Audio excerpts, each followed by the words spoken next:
بسم اللہ الرحمن الرحیم نحمدہ ونصلی ونسلم علی رسولہ الکریم اما بعد۔ حدیث نمبر 13 ہے۔ پہلے حدیث سماعت فرما لیجئے، ترجمہ سماعت فرما لیجئے، پھر اس سے متعلقہ کچھ ضروری گزارشات۔ حضور اقدس صلی اللہ علیہ وآلہ وسلم نے ارشاد فرمایا، لا تدخل الملائکۃ بیتا فیہ کلب او تصاویر، کہ اس گھر میں رحمت کے فرشتے نہیں آتے جس میں کتا یا تصویریں ہوں۔ بہت اہم حدیث ہے اور بہت اہم سبق بھی ہے۔ دو چیزوں کی ممانعت اس حدیث سے بیان کی جا رہی ہے، ایک گھر میں شوقیہ کتا پالنا اور دوسرا اپنے گھر کے اندر تصاویر وغیرہ آویزاں کرنا یا لٹکانا۔ پہلے ایک اصولی بات ذہن نشین فرما لیجئے، قرآن یا حدیث اس میں بنیادی طور پر احکام کے لیے اصول بیان کیے جاتے ہیں۔ اب شریعت کی نظر میں گھر میں کتا پالنا جائز نہیں ہے، شریعت کی نظر میں گھر میں جاندار کی تصاویر آویزاں کرنا یہ جائز نہیں ہے۔ پتہ کہاں سے چل رہا ہے؟ اس حدیث سے۔ اب اس حدیث کے اندر ناجائز کا لفظ تو کہیں بھی نہیں لکھا، یا حرام کا لفظ تو کہیں بھی نہیں لکھا۔ تو ایک اصول یہ ذہن نشین فرما لیجئے ہمیشہ کے لیے کہ قرآن میں یا نبی پاک صلی اللہ تعالی علیہ وآلہ وسلم کی حدیث میں کسی عمل کے متعلق وضاحت آ جائے کہ یہ عمل ناجائز ہے، یا کسی عمل کی ناپسندیدگی کا اظہار آ جائے، یا کسی عمل کے کرنے یا نہ کرنے پر کسی سزا کو بیان کر دیا جائے، یا کسی عمل کے بچنے کی تاکید آ جائے کہ بھئی یہ عمل نہیں کرنا، تو یاد رکھیے گا اس اصول کے تحت شریعت کی نظر میں وہ سارے کے سارے اعمال ناجائز اور حرام ہوں گے۔ بات سمجھ میں آ گئی کہ نہیں آ گئی؟ مثال میں ایک چھوٹی سی آپ کو عرض کر دیتا ہوں، جیسا کہ شراب ہے۔ اب شراب کے متعلق 3 مرحلوں میں حکم نازل ہوا ہے کہ شراب کا استعمال کرنا جائز نہیں ہے، لیکن کسی ایک جگہ پر بھی یہ نہیں لکھا ہوا کہ شراب حرام ہے، لیکن اس کے باوجود شراب کیا ہے؟ حرام ہے۔ کیوں؟ اس لیے کہ ایک موقع پر اللہ تعالیٰ نے شراب سے ناپسندیدگی کا اظہار فرمایا قرآن کریم میں، اور دوسری جگہ پر اللہ تعالیٰ نے تاکیداً حکم دیا کہ شراب سے بچ کے رہو۔ تو جب اللہ نے ایک چیز سے بچنے کا حکم دے دیا، اور تیسری بات یہ بھی ذہن میں بٹھا لیں کہ اسی شراب کے متعلق اللہ تعالیٰ نے یہ بات بھی ارشاد فرما دی کہ یہ رجس ہے، ناپاک ہے، اور من عمل شیطان کے کرنے کا کام ہے۔ تو جب اللہ تعالیٰ اتنی ساری وعیدیں بیان فرما رہے ہیں تو کیا وہ کوئی عمل اس کو کوئی دانشمند جائز قرار دے سکتا ہے؟ اللہ کہہ رہے ہیں یہ شیطان کا کام ہے، اللہ کہہ رہے ہیں یہ گندگی کا کام ہے، اللہ کہہ رہے ہیں تم نے اس کے قریب نہیں جانا، تم نے اس سے بچ کے رہنا ہے۔ تو جب اتنی زیادہ تاکیدیں اس کی ناپسندیدگی کے لیے بیان ہو رہی ہیں تو اس کا کیا مطلب سمجھا جائے گا کہ شریعت میں اس عمل کا کرنا جائز نہیں ہے۔ زنا کے متعلق اللہ نے قرآن میں یہ نہیں کہا کہ زنا حرام ہے، فرمایا وَلَا تَقْرَبُوا الزِّنَا، زنا کے قریب بھی نہیں جانا۔ تو کیا مطلب؟ زنا جائز نہیں ہے۔ بات سمجھ میں آ گئی کہ نہیں آ گئی؟ اب یہاں پر بھی آپ توجہ یہ فرمائیے کہ کتا پالنا اور گھر میں تصاویر لٹکانا، اللہ کے نبی وعید کیا بیان فرما رہے ہیں کہ اس گھر میں رحمت کے فرشتے داخل نہیں ہوتے۔ تو بھائی جب رحمت کے فرشتے داخل نہیں ہوتے تو اس کا مطلب یہ کہ وہ شرعاً کوئی اچھا کام نہیں ہے۔ جب اچھا کام نہیں ہے تو پھر برا کام ہوگا، اور شریعت کے اندر ہر برا کام ناجائز ہے۔ بات سمجھ میں آ گئی کہ نہیں آ گئی؟ یہ اصول اچھے طریقے سے ذہن نشین ہو گیا۔ اب یہ سمجھ لیجئے اس حوالے سے کہ یہ کتا اور تصویر، سب سے پہلی بات اس میں نقطہ یہ سمجھنا ضروری ہے کہ اس میں جو فرمایا نا کہ فرشتے نہیں آتے، یاد رکھیے گا کہ اللہ تعالیٰ نے ہر انسان کے ساتھ مختلف قسم کے فرشتے لگائے ہوئے ہیں۔ مثال کے طور پہ 2 فرشتے تو ہر وقت ہمارے دائیں اور بائیں کندھے پر موجود رہتے ہیں جو ہمارے اعمال لکھتے ہیں، یہ ان فرشتوں کا نام کیا؟ کرامن کاتبین۔ اس کے علاوہ مختلف احادیث سے یہ بات معلوم ہوتی ہے کہ کم و بیش 20 کے قریب ایسے فرشتے ہیں جو اللہ تعالیٰ نے بندے کی حفاظت کے اوپر مامور کیے ہوئے ہیں۔ اکثر ہم دیکھتے ہیں کہ کوئی حادثہ خدا نخواستہ ہونے لگتا ہے اور ہم ایک دم بچ جاتے ہیں. تو یہ وہ جو فرشتے مامور ہیں جن کی ڈیوٹی ہے، اور جب اللہ کی طرف سے تقدیر میں یہ لکھا ہو کہ اب یہ حادثہ رونما ہونا ہے تو وہ فرشتے ویسے ہی پیچھے ہٹ جاتے ہیں کیونکہ اللہ کی طرف سے حکم ہوتا ہے. تو یہ والے جو فرشتے ہیں یہ تو 24 گھنٹے ہر انسان کے ساتھ رہتے ہیں، لیکن کچھ فرشتے ایسے ہیں کہ جن کی ڈیوٹی رحمتیں لانے کی ہے، جن کی ڈیوٹی برکتیں لانے کی ہے. وہ رحمتیں اور برکتیں لانے والے فرشتے پھر اس گھر کے اندر داخل نہیں ہوتے جس گھر کے اندر کتا ہو یا تصویر ہو. بات سمجھ میں آ گئی؟ سیدہ میمونہ رضی اللہ تعالی عنہا ام المومنین جو ہماری روحانی ماں ہیں، ان سے ایک حدیث مروی ہے. وہ فرماتی ہیں کہ ایک دن صبح کے وقت میں نبی پاک صلی اللہ تعالی علیہ وآلہ وسلم، یار یہ تھوڑا سا آہستہ نہیں پڑھ سکتے؟ ان کو ذرا کہیں بھائی تھوڑا سا ہمارے اوپر رحم کر لو. اچھا، تو ام المومنین سیدہ میمونہ رضی اللہ تعالی عنہا وہ فرماتی ہیں کہ ایک دن نبی پاک صلی اللہ تعالی علیہ وآلہ وسلم صبح کے وقت میں غمگین حالت میں تھے. تو عرض کیا کہ یا رسول اللہ خیریت ہے، غم کیوں ہے، غمگین کیوں ہیں؟ تو نبی پاک صلی اللہ علیہ وآلہ وسلم نے ارشاد فرمایا کہ کل جبرائیل نے مجھ سے ملنے آنے کا وعدہ کیا تھا لیکن وہ آئے نہیں، اور فرمایا کہ نہ اللہ وعدہ خلافی کرتے ہیں نہ اللہ کے بھیجے ہوئے رسول یعنی جو فرشتے ہیں نہ وہ وعدہ خلاف ہوتے ہیں. تو مجھے غم اور پریشانی ہے کہ جبریل آئے کیوں نہیں. تو اچانک ہی حضور کی نظر پڑی تو پلنگ یا چارپائی کے نیچے ایک چھوٹا سا کتے کا پلا وہ کہیں سے آ گیا ہوگا پھرتا پھراتا. تو نبی پاک صلی اللہ علیہ وسلم فرمایا یہ کہاں سے آیا کہ جی بس چلتا پھرتا گزرا. فرمایا اس کو گھر سے باہر نکالو. اس کو گھر سے باہر نکالا تو پھر جبرائیل علیہ السلام تشریف لائے. تو نبی پاک صلی اللہ تعالیٰ علیہ وسلم نے پھر جبرائیل سے پوچھا کہ آپ نے کل وعدہ کیا اور کل آپ آئے نہیں. فرمایا میں کیسے آ سکتا تھا، آپ کے گھر کے اندر کتے کا بچہ تھا. تو جس گھر کے اندر کتا ہو ان گھروں میں ہم نہیں جاتے. بات سمجھ میں آ گئی؟ کتنی بڑی وعید ہے. یہ ان کتوں کے متعلق بات کی جا رہی ہے کہ جو لوگ گھروں کے اندر شوقیہ کتے پال لیتے ہیں. باقی دیہاتوں کے اندر مویشیوں کی حفاظت کے لیے یا کھیت کھلیان کی حفاظت کے لیے وہ علیحدہ مسائل اور علیحدہ احکام ہیں. یہ شکار کے لیے اور وہ سدھائے ہوئے کتے ان کے متعلق استثناء علیحدہ سے موجود ہے.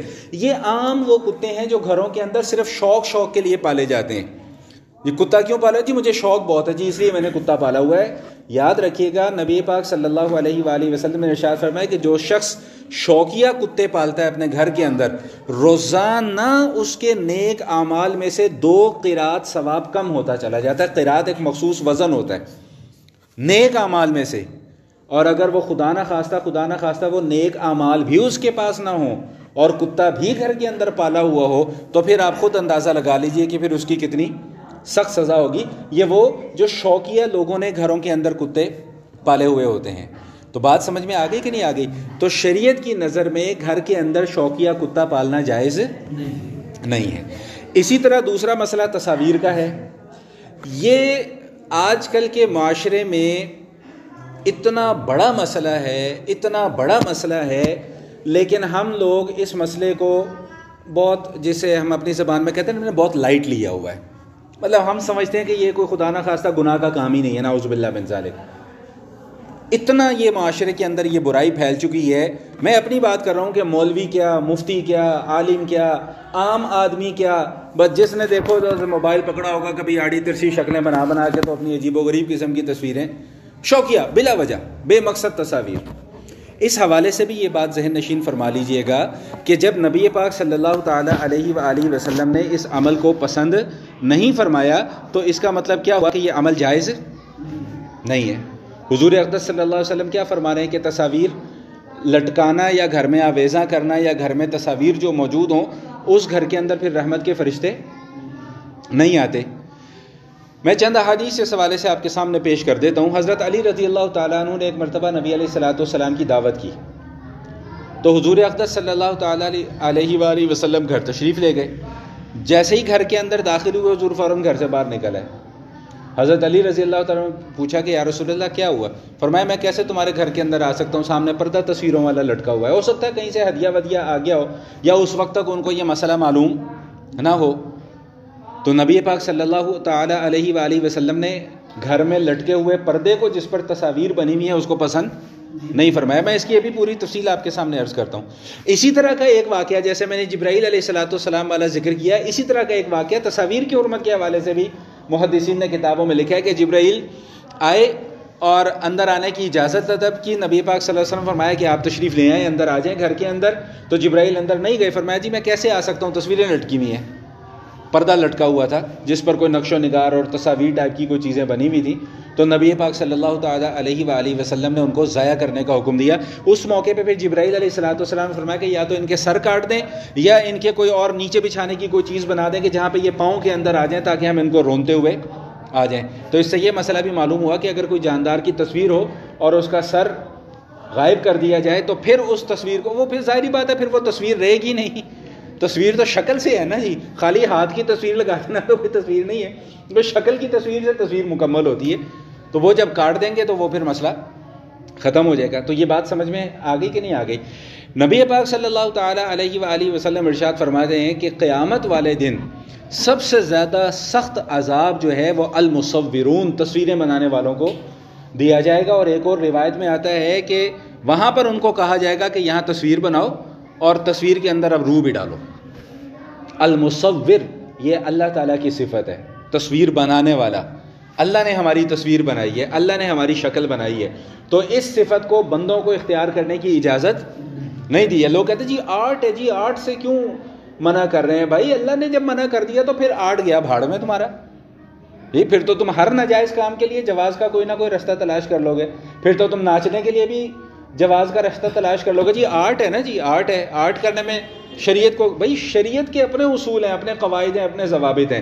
اللہ کا دین ہے، اللہ کی مرضی چلے گی، اللہ کی دنیا ہے، اللہ کی مرضی چلے گی، اللہ کی کائنات ہے، اللہ کی مرضی چلے گی، اللہ کا حکم چلے گا۔ میں اور آپ اس میں چونچاں کرنے والے کون ہوتے ہیں؟ اور پھر اگر اس تصور کو ہی ختم کر دیا جائے، نیکی اور بدی کا تصور ہی ختم ہو جائے، پھر پیچھے باقی کیا رہ جاتا ہے؟ پیچھے تو پھر باقی کچھ نہیں رہ جاتا۔ آخرت میں جا کر جو اجر یا جو ثواب کا معاملہ ہوگا وہ تبھی جا کے، یہ ہر مسجد کے مؤذن کو نا یہ بیماری ہے، ہماری مسجد میں بھی مؤذن کو یہ بیماری ہے کہ وہ اونچی اونچی آواز سے قرآن، بھائی قرآن پڑھنے کے اپنے آداب ہیں، اپنے اصول ہیں، یہ تھوڑی ہے کہ شور مچانا شروع کر دو۔ بہرحال اللہ سمجھ عطا فرمائے، بڑی اریٹیشن ہوتی ہے۔ تو اس طرح تو ہر ناجائز کام کے لیے پھر کوئی نہ کوئی جواز کا راستہ نکالنے کی کوشش کر لے گا۔ تو جب اللہ کے نبی نے ایک چیز سے منع فرما دیا تو منع فرما دیا، چاہے اب وہ مجھے اچھا لگ رہا ہے یا اچھا نہیں لگ رہا۔ جب اللہ نے ایک چیز سے منع فرما دیا، ایک چیز کو ناجائز اور حرام کہہ دیا، تو وہ ناجائز اور حرام قیامت کی صبح تک کے لیے ہو گیا۔ اب اس کے اندر کوئی بڑے سے بڑا عالم، کوئی بڑے سے بڑا مفتی، کوئی بڑے سے بڑا محدث، کوئی بڑے سے بڑا مفسر بھی ان احکام کے اندر کوئی تبدیلی نہیں لا سکتا ہے۔ تو بات سمجھ میں آ گئی کہ نہیں آ گئی؟ اچھا، یہاں پر صرف آخری بات، موجودہ دور کے تقاضے سے ایک چھوٹی سی بات عرض کر دوں کہ بعض فقہا نے یہ جو ڈیجیٹل کیمرے ہیں ان سے ضرورت کے تحت تصویر بنانے کی گنجائش دے دی۔ الفاظ پہ غور کریں میرے، ضرورت کے تحت تصویر بنانے کی گنجائش دے دی، یعنی اجازت دے دی، اجازت دے دی۔ ہم نے اس اجازت کا ناجائز فائدہ اٹھا دیا، اور جہاں ضرورت نہیں بھی تھی ہم نے وہاں پر مفتی صاحب کا فتویٰ لا کے پیش کر دیا۔ یاد رکھیے گا کہ اس طرح اللہ کے ساتھ ہیلے بہانے کرنا جائز ہے؟ بھائی جو چیز ناجائز ہے نا اس کو کم از کم ناجائز اور حرام سمجھو تو صحیح۔ دیکھو کوئی انسان دنیا کے اندر ایسا نہیں ہے کہ جس سے کوئی گناہ نہ سرزد ہوتا ہو، لیکن گناہ کو گناہ تو سمجھو۔ ہم نے گناہ کو گناہ سمجھنا چھوڑ دیا ہوا ہے۔ سب سے بڑی جو ہماری خرابی کی جڑ ہے اس وقت معاشرے کے اندر، جو فتنے برپا ہو رہے ہیں، اس کی بنیادی وجہ یہ ہے کہ ہم نے برائی کو برائی سمجھنا چھوڑ دیا ہوا ہے۔ بھائی ایک آدمی نماز نہیں پڑھتا، وہ اس کا معاملہ ہے، وہ ٹھیک ہے، وہ نماز نہیں پڑھتا، اس کا وہ جانے، اللہ جانے، لیکن کم از کم نماز نہ پڑھنے کے عمل کو برا تو جانے کہ میں غلط کر رہا ہوں۔ بالکل یہی معاملہ یہاں پر ہے کہ بھئی تصویر اتار رہے ہیں، چلو کوئی بیان چل رہا ہے، کوئی دینی مجلس ہو رہی ہے، کوئی دینی محفل ہو رہی ہے، اول تو وہاں بھی بچنے کی کوشش کرنی چاہیے. لیکن چلو اب اگر فقہا نے صرف ایک ضرورت کے تحت اس کی اجازت دی ہے کہ ذرا اس کی تشہیر ہو جائے, لوگوں تک بات پہنچ جائے, تو اس کا مطلب یہ تو نہیں ہے کہ اب شادی پر بھی تصویریں بن رہی ہیں. اب بچے نے نئے کپڑے پہن لیے تو تصویریں بن رہی ہیں, اب میں نے نئے کپڑے پہن لیے تو جی پہلے سیلفی ہوگی, پھر اس کے بعد کہیں باہر نکلیں گے تاکہ میرے نئے کپڑوں کی تصویر جو ہے وہ محفوظ ہو جائے. تو یہ تو اللہ کے دین کے ساتھ مذاق کرنے والی بات ہو گئی نا جی, کھلواڑ کرنے والی بات ہو گئی. تو بھائی جو چیز ناجائز اور حرام ہے اس کو کم از کم اس درجے میں ناجائز اور حرام سمجھنا یہ ہمارے اوپر فرض ہے, یہ ہمارے اوپر ضروری ہے. اور اگر خدا نہ خواستہ کسی ناجائز کو ناجائز بھی نہ سمجھا جائے تو پھر ایمان باقی پیچھے نہیں رہتا. میرا خیال ہے یہ گفتگو آج کی جو ہے وہ سمجھ میں آ گئی ہوگی.